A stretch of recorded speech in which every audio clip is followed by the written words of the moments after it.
Ayan na. So umpisa dito sa may Robinson or sa McDonald. Yan. Ito na yung baha.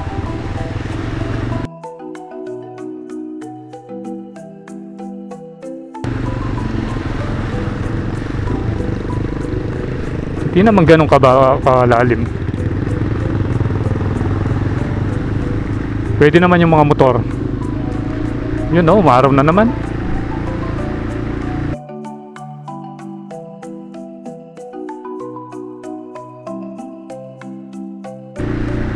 Oop. Huwag na tayong umilag. Mababasa rin naman. O kaya ilag tayo. Wow naman! Wow!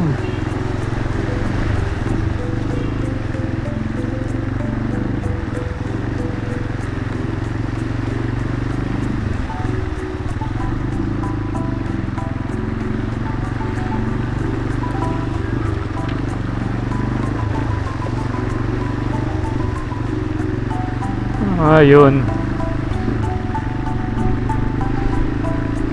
Doon sa may papanik na, doon sa Balangkas wala na. Ito na naman yung baha.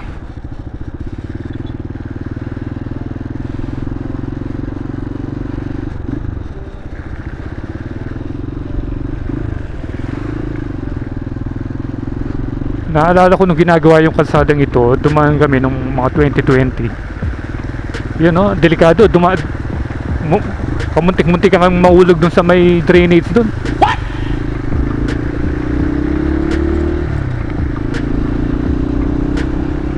Yan yung birdie. Naglalakbay yung mga bird.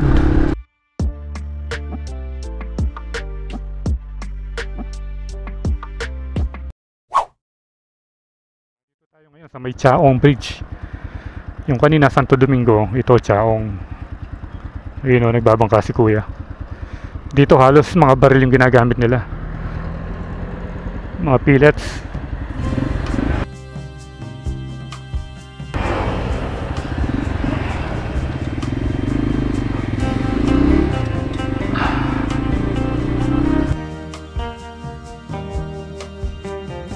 Ano kayang bodega yun, no?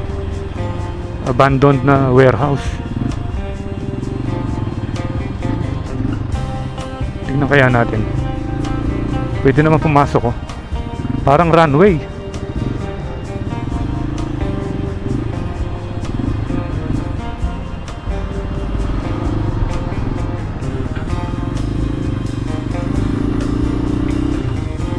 Ito parang runway din, oh.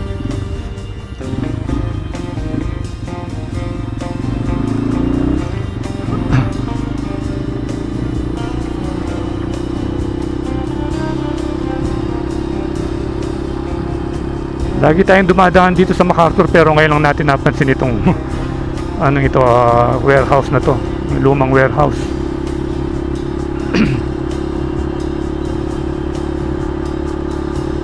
Ayan, oh.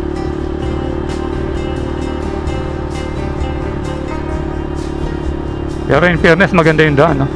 Hindi pa tapos, ayun. Titignan sana natin kung saan papunta ito eh. Ayun, nandun pa yung mga nag-asphalto.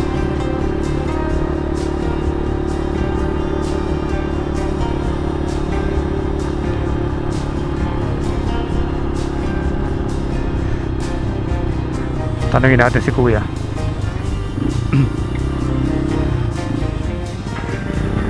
Boss, no kanya lumbalin eh? Ketang bypass, ketang kiyang san... Atin niya rin dalang ketang bypass kita San Baches kita. Karin pamunta Santa Ana nung atin niya dalang ken. O malalim. Atin niya malalim ken. Ketang dalam tete. Lalam tete ating malalam. Etong. Pero ikaw munta ka rin ka rin. Pero dati ba diniberto rin kasi. Pero dito naman. Oo. Pero malayo pa ni. Bagi ka rin San Baches eh. Malayo pa ni tang ating bypass ka rin. Dal.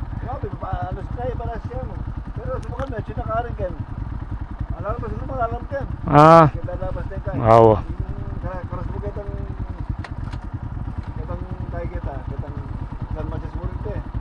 San Matias na itong kita. Oh.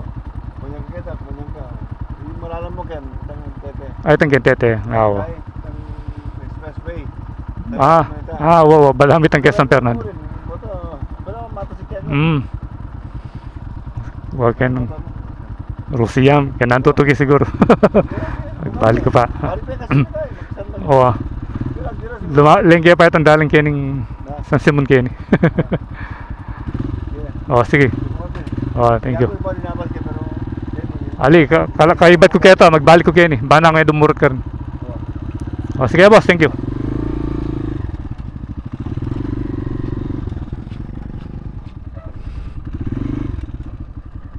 Yun. Sabi ni kuya may daan naman daw doon, kaso malalim lang doon sa may tulay.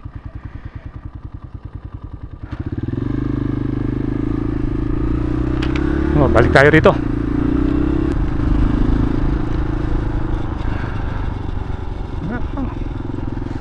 Ayan abandoned warehouse.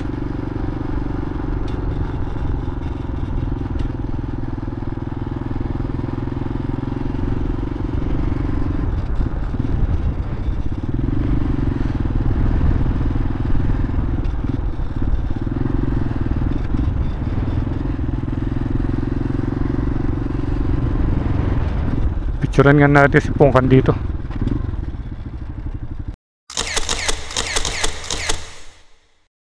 Okay, so papasok na tayo dito sa may bypass road ng San Matias.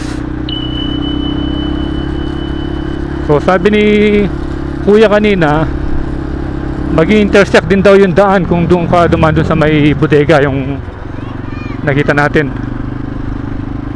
Tingnan natin kung saan ba yung lusot nito.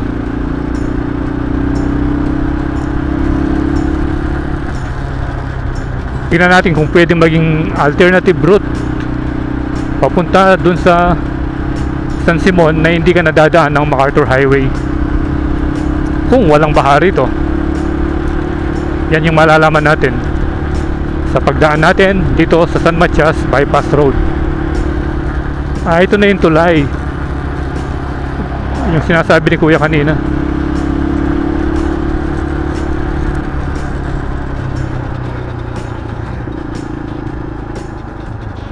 Tingnan natin yung daan. Ito ba?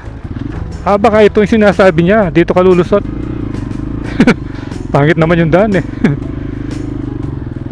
yun yung may putikan, dito yung lusot nun.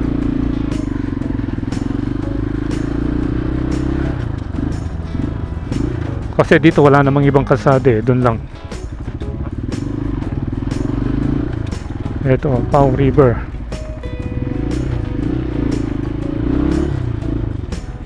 Ayan, ito yung Pau River.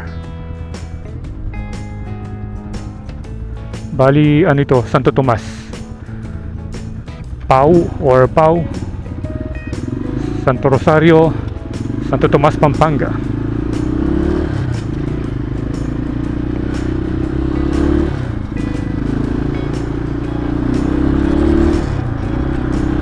Rosarian Barangay Hall.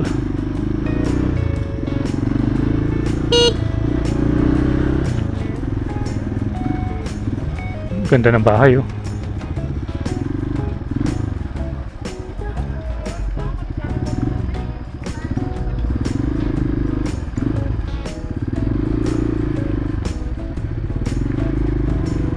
Wow, wala na yata ang lulusutan dito.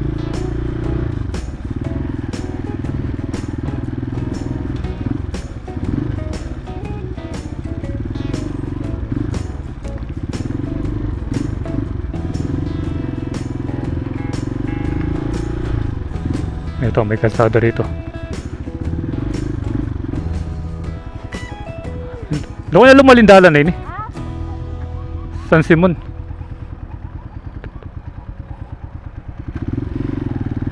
San Simon. Yung daan na ito, Pau River.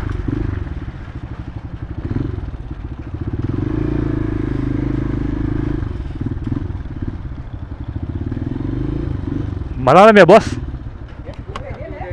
Na, pero makaraya kalalam. Lubog ya magina. Lumbugyarin makinan eh. Lumbugyarin. Pero kayo may dalang kayo. Oo, tricycle, dinadaanan. Na? Dali, may bata, iba si Kanalo. Puti naman, naka makapagbalik. Pwede ni pare na eh. Oo, kahit itang lina, pas makanyan niya. Oo. Basta yung tanong may akin dito. Ang gaya kentod. Lumbugyan makinan eh. Lumbugyan makinan. Kailangan ko pakapawa pa sa kanila. Wah, ali eh. Ayan, Ini matas ini. Matas siya oh. Makatas siya siya kung punggay, makamodify. Pinintete palitan eh.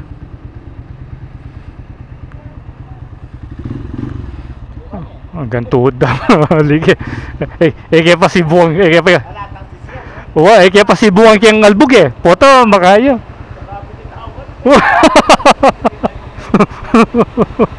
Oh. Pero ito, may metong tsinelas. Pero lalalam niya pa yan. Na? Oh, lalalam niya pa yun eh.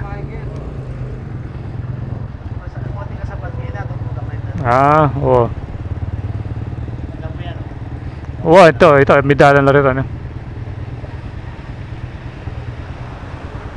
So yung mga tricycle daw nakadaan ito, mga modified yung mga motor nila oh. Nakataas yung shock. Merong mga extension yung shock. Ayan oh. Balik na lang tayo.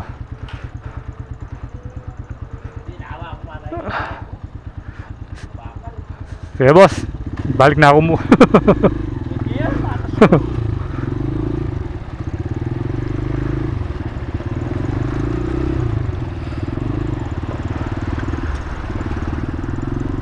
Pwede naman kaso hindi natin master kung gaano ba talaga kalalim. Sabi nung isa hanggang tuwod aabot na sa makina yon. So ayaw nating mag-take chance dahil medyo malayo-layo pa yung uwian natin. Maybe sa mga susunod na panahon babalikan natin yung daan na yan. Meron palang simbahan dun, no? Pero nakikita nyo yung abandoned church. Nandun pa yung statue dun sa taas. Napansin lang natin yung meron siyang korting pa-curve dun na yung nilalagyan ng krus. So lubog na siya. Matagal na siguro yung simbahan ito. Matatagpo niya dito sa kahabaan ng bypass road.